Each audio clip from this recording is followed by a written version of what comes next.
2. ഇത് രണ്ടും കൂടെ മിക്സ് ആകുമ്പോൾ മൂന്നാമതൊരു കളർ നമുക്ക് കിട്ടുമെന്നാണ് പറയുന്നത്. അപ്പോൾ ഇനി ഇത് നമ്മൾ ലിപ്പിലൊന്ന് അപ്ലൈ ചെയ്ത് നോക്കാം. ട്രൈ பண்ணலாமா?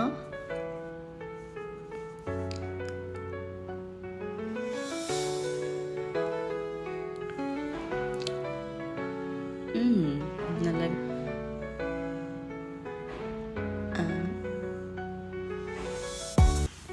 ബ്രൈറ്റ് ആയിട്ടുള്ള കളറാണ് ഒരു സൈഡിലെ കളർ. ഇങ്ങനെ വേണമെങ്കിൽ വെച്ച് ഒരുമിച്ചാക്കാം. പിന്നെ ഇനി മറ്റേ കളർ അപ്ലൈ ചെയ്ത് നോക്കാൻ വേണ്ടി.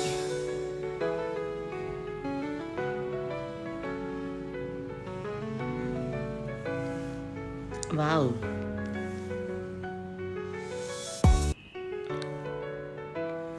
ആ കളറും കൊള്ളാം. 2 കളറും എനിക്ക് ഇഷ്ടപ്പെട്ടു. I am so satisfied. ഇനി ഇത് മിക്സ് ചെയ്ത് ഒരു കളറാക്കാം.